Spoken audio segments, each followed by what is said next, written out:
খুনি শেখ হাসিনা যে নিজে নির্দেশ দিয়েছিল হত্যাকাণ্ড চালানোর জন্য, সেটা আন্তর্জাতিক মিডিয়ায় প্রমাণিত হয়েছে।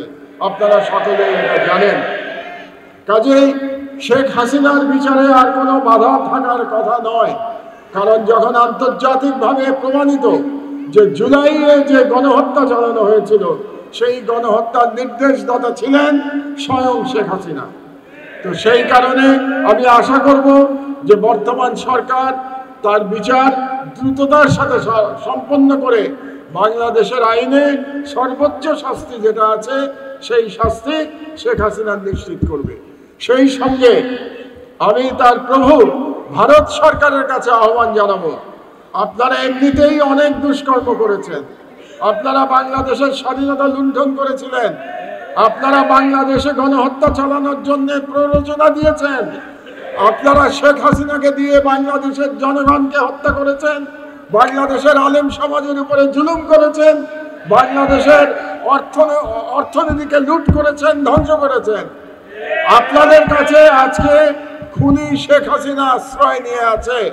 কাজেই আপনারা আর কালো বিলম্ব না করে সেই খুনিকে বাংলাদেশের কাছে প্রত্যর্পণ করুন, যাতে আমরা শেখ হাসিনার বিচার করে তার সাজা কার্যকর করতে পারি।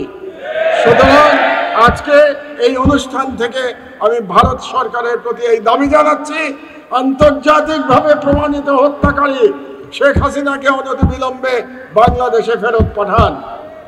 আর ২ নম্বর, সকল রাজনৈতিক দলের কাছে আমার একটি নিবেদন আছে, আপনারা আল্লাহর ওয়াস্তে দয়া করে কোনো শহীদকে দলীয়করণ করবেন না। সকল শহীদ আমাদের গর্বের সন্তান, গর্বের মানুষ, তাদেরকে কোনো দলের আবদ্ধে আপনারা আটকাবেন না। তারা বাংলাদেশের সম্পদ, বাংলাদেশের জনগণের সম্পদ, বাংলাদেশের রাষ্ট্রের সম্পদ। আমি আশা করব যে বাংলাদেশে এখন যতগুলো দল আছে তারা জুলাই যোদ্ধাদের সকল শহীদ, সকল আহত এবং সকল যোদ্ধাকে উপযুক্তভাবে সম্মান করবেন এবং তারা সেখানে দলমত দেখবেন না যে কোন শহীদ, কোন জুলাই যোদ্ধা কোন রাজনীতি ধারণ করেন।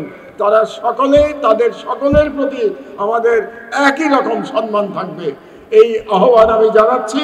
এবং আমি জামাত ইসলামীকে ধন্যবাদ জানাই আজকের এই অনুষ্ঠান আয়োজন করবার জন্য, যেখানে আমরা জুলাই যোদ্ধাদের সাথে এবং জুলাই শহীদদের সাথে কিছু সময় অতিবাহিত করতে পারলাম। এবং আমি এই কথা বলে আল্লাহর কাছে আবারও আমি করুণ প্রার্থনা করছি যে হে আল্লাহ, যে কারণে জুলাই যোদ্ধারা জীবন দিয়েছে সেটা যেন বাংলাদেশে বাস্তবায়িত হয়। বাংলাদেশে আর কখনো যেন শেখ হাসিনার মতো কোনো ফ্যাসিবাদ ফিরে আসতে না পারে।